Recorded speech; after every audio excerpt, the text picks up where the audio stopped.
மறைந்த முன்னாள் முதல்வர் புரட்சித் தலைவி ஜெயலலிதா அம்மையார் அவர்களின் 77வது பிறந்த நாளையொட்டி காஞ்சிபுரம் அதிமுக மாவட்ட கழகம் உத்திரமேறு சட்டமன்ற தொகுதி சார்பில் வாலாஜாபாத் பேருந்து நிலையம் அருகே அதிமுக வாலாஜாபாத் கிழக்கு ஒன்றிய செயலாளர் அக்ரி நாகராஜ் தலைமையில் அதிமுக கழக அமைப்பு செயலாளர் வாலாஜாபாத் பா கணேசன் முன்னிலையில் அதிமுக வாலாஜாபாத் பேரூர் கழக செயலாளரும் பேரூராட்சி மன்ற உறுப்பினருமான மார்க்கெட் ஹரிக்குமார் அவர்கள் வரவேற்புரை வழங்கி நடைபெற்ற மாபெரும் பொதுக்கூட்டத்தில் அதிமுக மாவட்ட செயலாளரும் முன்னாள் அமைச்சருமான வி சோமசுந்தரம் அவர்கள் கலந்து கொண்டு சிறப்புரையாற்றி பல்வேறு நலத்திட்ட உதவிகளை வழங்கினார்.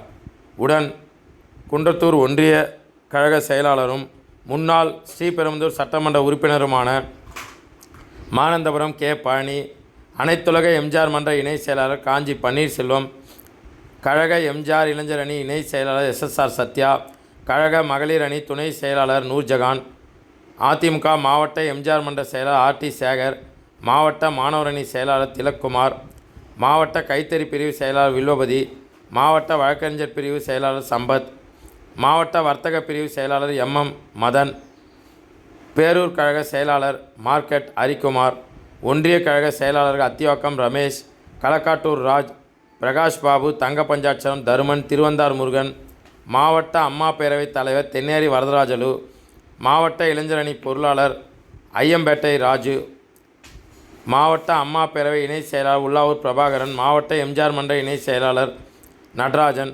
மாவட்ட எம்ஜிஆர் மன்ற துணைத் தலைவர்கள் வெள்ளேரியான், மாசிலாமணி, ரவிசங்கர், மாவட்ட மாணவர் அணி இணை செயலாளர்கள் டேவிட் அஞ்சுரான், மாகரல் ரகுநாதன், மாவட்ட எம்ஜிஆர் இளைஞர் அணி துணைத் தலைவர் சி கலைமணி, மாவட்ட அண்ணா தொழிற்சங்க இணை செயலாளர் கமலக்கண்ணன், மாவட்ட அண்ணா தொழிற்சங்க துணை செயலாளர் சந்திரசேகர், ஒன்றிய துணை செயலாளர் ஓவி ரவி, ஒன்றிய இளைஞர் அணி செயலாளர் கேஎஸ் கார்த்தி, ஒன்றிய அம்மா பேரவை செயலாளர் அன்பரசு, ஒன்றிய அம்மா பேரவை பொருளாளர் தொல்லாழி மோகன், மாவட்ட மகளிர் அணி தலைவர் ஷியாமலா சின்னத்தம்பி, ஒன்றிய அம்மா பேரவை துணை செயலாளர் வில்லிவளம் ராஜி, திம்மராஜாம்பேட்டை தெய்வ சிகாமணி, பழைய சீவரம் ராமச்சந்திரன், ஊராட்சி மன்ற தலைவர்கள் உள்ளாவூர் உஷாராணி தெய்வ சிகாமணி, ஆதவப்பாக்கம் ராமலிங்கம், மாவட்ட பிரதிநிதி ஏகாம்பரம், பேரூர் கழக இணை செயலாளர் விவேகா கலைமணி, பேரூர் கழக அவைத்தலைவர் சௌரிநாயகம், பேரூராட்சி இளைஞரணி செயலாளர் சக்திவேல், பேரூர் இலக்கிய அணி செயலாளர் அன்பு, உத்திரமேரூர் மத்திய ஒன்றிய இலக்கிய அணி செயலாளர் புருஷோத்தமன், பேரூராட்சி மாணவர் அணி இணை செயலாளர் சவுந்தர், பேரூராட்சி எம்ஜிஆர் மன்ற இணை செயலாளர் ஞானவேல், காஞ்சிபுரம் அதிமுக மாநகர 50வது வார்டு வட்ட செயலாளர் பிரவீன்குமார், காஞ்சி மாநகர 22வது வார்டு வட்ட அவைத்தலைவர் பாலமேடு செல்வம், முன்னாள் கவுன்சிலர் ஜான்சிராணி ராமச்சந்திரன் மற்றும் அதிமுகவின் ஆயிரக்கணக்கான தொண்டர்கள் பங்கேற்றனர். இறுதியாக நன்றியுரையை அதிமுக வாலாஜாபாத் கிழக்கு ஒன்றிய இளைஞர் அணி செயலாளர் முனிராஜ் கூறினார்.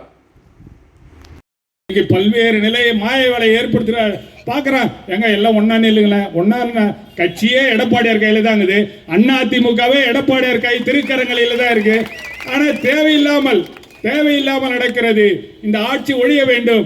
அம்மாவின் பிறந்த நாளிலே பல்வேறு திட்டங்கள் தொடர்ச்சியாக வரும். அம்மா ஆட்சி வருகிற போது குறைந்த வாக்கு வித்தியாசத்திலே நம்முடைய மாவட்ட செயலாளர் முன்னாள் அமைச்சர் இங்கே குறைந்த வாக்கு வித்தியாசத்திலே நம்முடைய தொகுதி இழந்து விட்டோம். ஆனால் இன்றைக்கு நினைக்கிறார்கள், இன்னைக்கு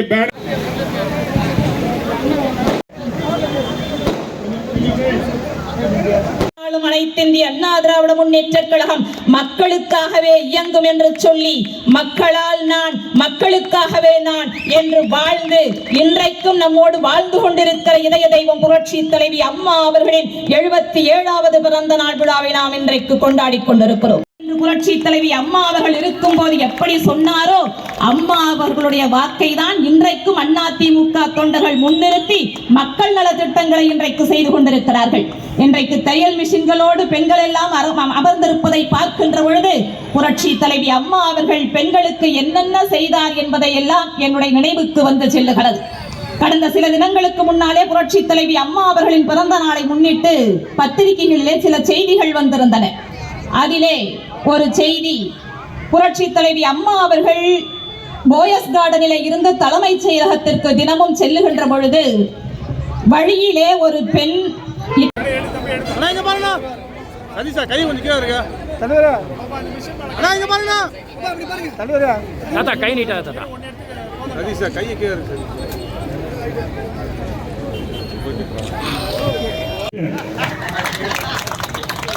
காரணம் என்ன? இன்னைக்கு இருக்கக்கூடிய காவல்துறை மு.க. ஸ்டாலினுடைய ஏவல் துறையாக இருக்கு. நம்முடைய அருமை தம்பி பழைய சீவரம் சந்திரகுமார் ஒரு நிகழ்ச்சிக்கு சாலவாக்கம் போகும்போது 4 பேர் அவரை போட்டு அடிச்சாங்க.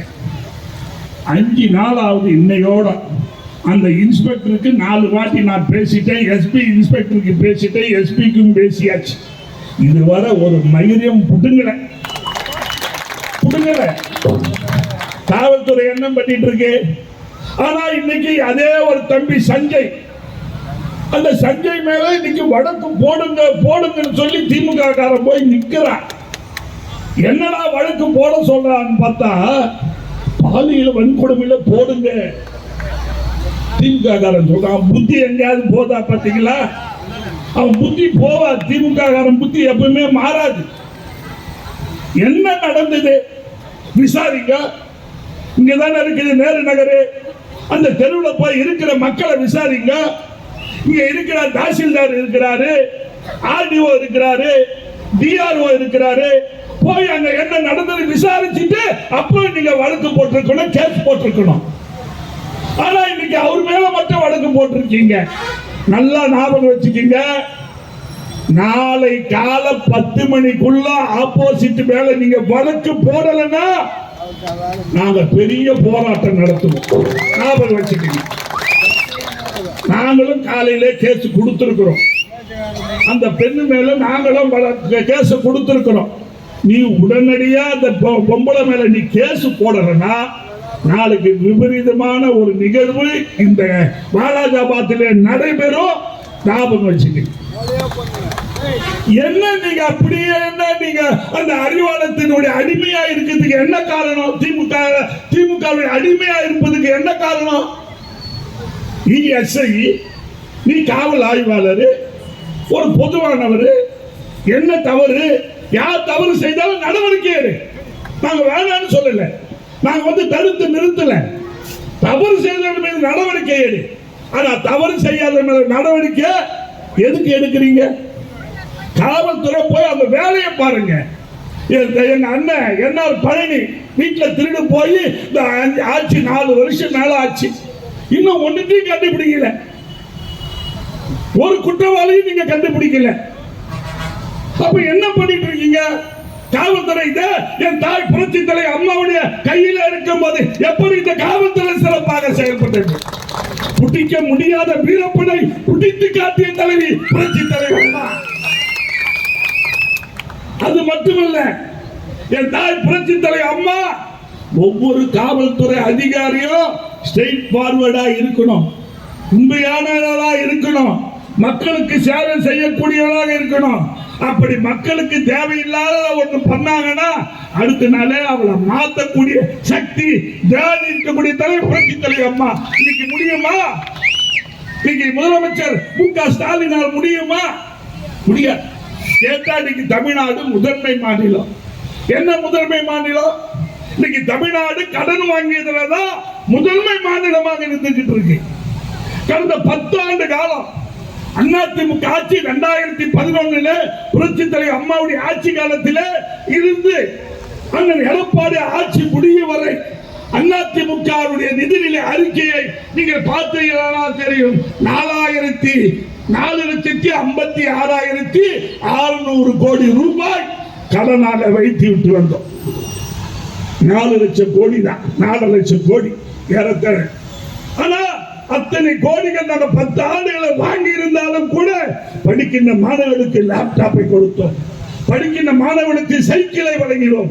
அதே போல தாலிக்கு தங்க திட்டத்தை கொண்டு வந்தோம். அது மட்டுமல்ல, கர்ப்பிணி தாய்மார்களுக்கு மாதாந்தோறும் அவர்களுக்கு பண உதவியை கொடுத்தோம். தாலிக்கு தங்க திட்டம் மட்டுமல்லாமல் அந்த பட்டதாரி பெண்ணுக்கு 50,000 ரூபாய், 25,000 ரூபாய் என திருமண உதவித்தொகையை கொடுத்தோம்.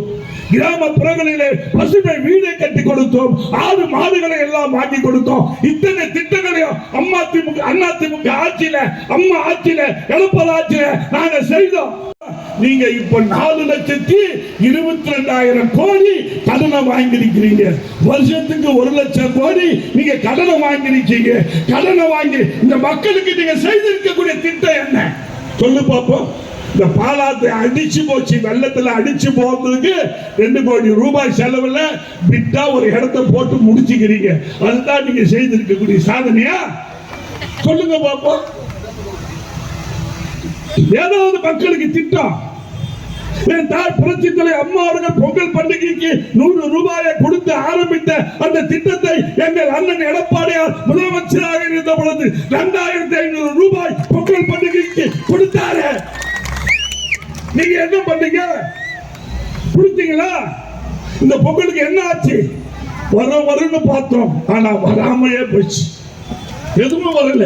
ஒரு 100 ரூபாய் நோட்டு கூட வரல. கேட்டா துரைமுருகன் சொல்றாரு, அடுத்த ஆண்டு தானே தேர்தல் வரும்போது அப்ப நாங்க கொடுத்துருவோம். எப்படியாப்பட்ட அமைச்சர் பாத்தீங்களா? அது மட்டும் இல்ல, துரைமுருகன் சொல்றாரு, திமுகவுக்கு மாற்று கட்சியில இருந்து வரவங்க எல்லாம் சொன்னார்.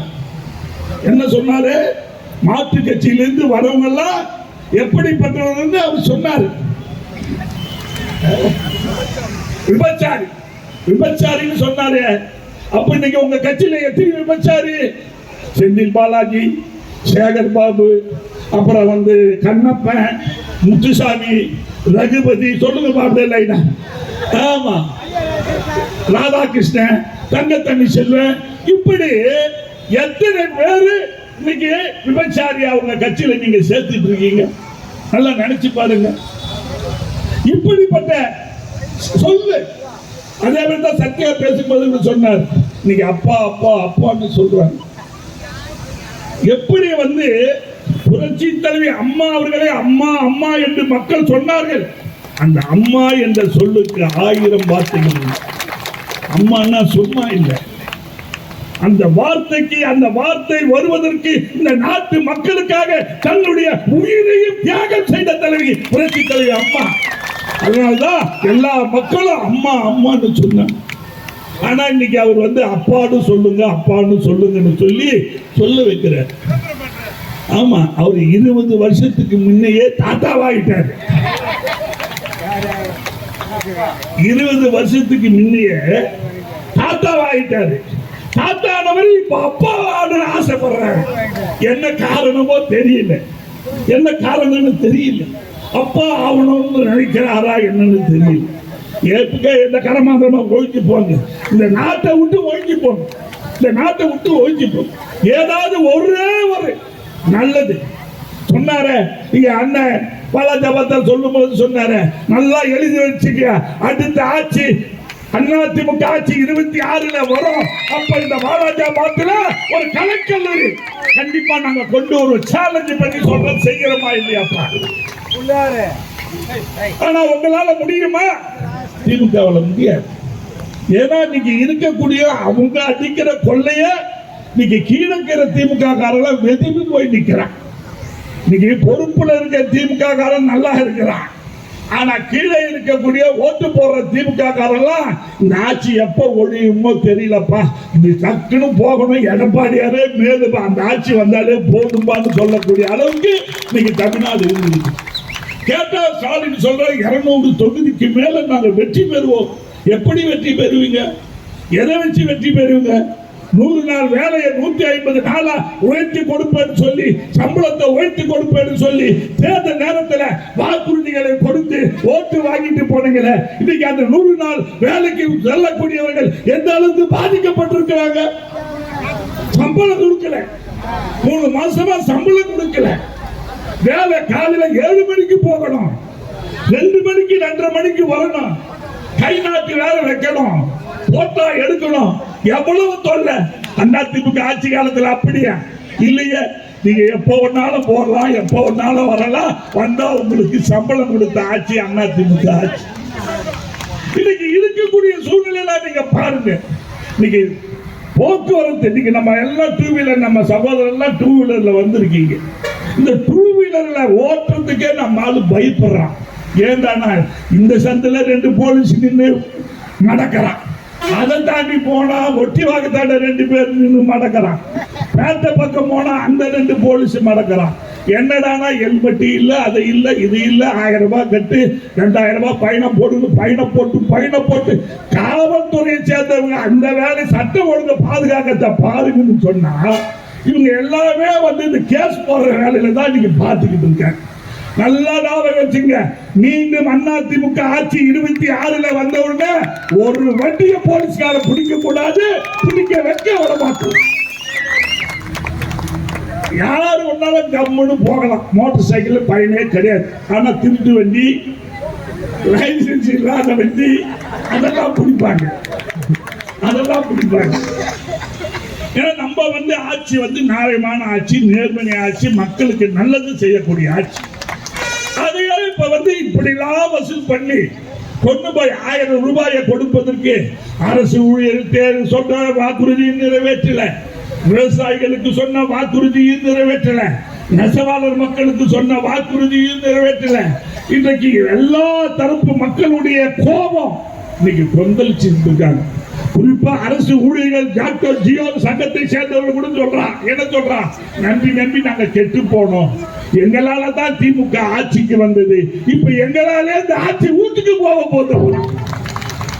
நீங்க எங்க பார்த்தாலும் பேசுறது பேச்சு என்ன தெரியுமா, அப்பா இந்த ஆட்சி ஒழியணும்பா, மீண்டும் அதிமுக ஆட்சி வந்தாதாமா நாங்க நிம்மதியா இருக்கணும் பேசுறாங்க. நீங்க மக்கள் பேச ஆரம்பிச்சுட்டாங்க.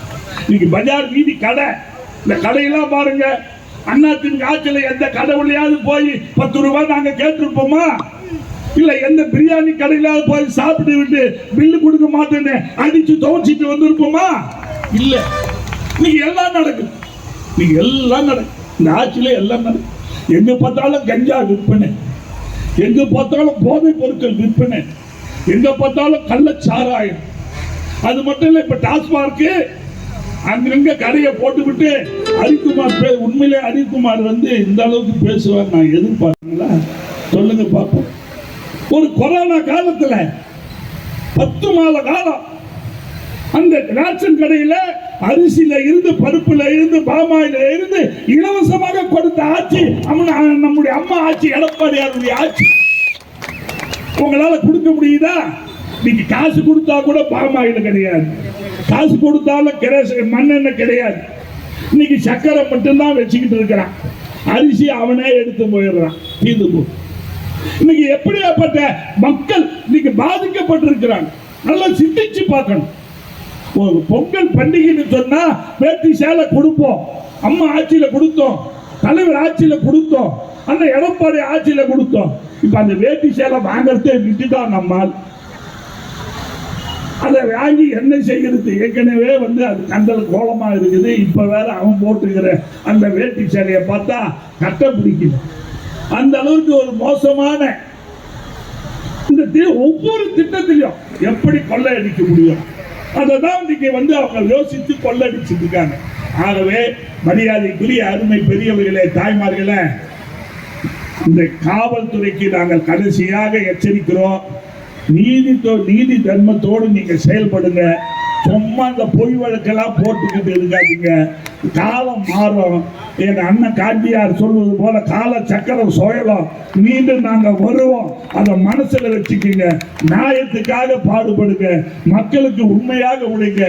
நாம் அனைவரும் எல்லோரும் இப்ப வந்து அம்மாவுடைய பிறந்த நாள், இந்த அம்மா பிறந்த நாள்ல நாம் எடுக்கக்கூடிய ஒரே சபதம், மீண்டும் அம்மாவின் ஆட்சி எடப்பாடியார் தலைமையிலே அமைய வேண்டும். அதற்கு அத்தனை பேரும் ஒன்னா இருந்து செயல்படுவோம் என்று சொல்லி அற்புதமான கூட்டத்தை இங்கே உருவாக்கிய நம்முடைய ஒன்றிய செயலாளருக்கும் நகர செயலாளருக்கும் அவரோடு இருந்து கழக பணியாற்றி கொண்டிருக்கக்கூடிய அத்தனை கழக தோழர்களுக்கும் மாவட்ட கழகத்தினுடைய சார்பாகவும் நமது பொதுச் செயலாளர் அண்ணன் எடப்பாடியாருடைய சார்பாகவும் நெஞ்சார்ந்த நன்றிகள் வரும். நீங்கள் எதிர்பாருங்கள் அண்ணன் எடப்பாடியார் ஆட்சி. நன்றி. அம்மாவின் 77வது பிறந்த நாள் விழாவிற்கு வருகை தந்த கழக தொண்டர்களாகிய உங்களுக்கும் இந்த புரட்சி தலைவியின் பிறந்த நாளிலே சிறப்புரையாற்றிய நமது மாவட்ட செயலாளர், அமைப்பு செயலாளர், ஒன்றிய செயலாளர் மற்றும் கழக நிர்வாகிகள், சிறப்புரையாற்றிய அனைவருக்கும் மற்றும் ஒலி அமைத்து தந்தவர்களுக்கும் காவல்துறை நண்பர்களுக்கும் நன்றி கூறுகிறோம். நன்றி.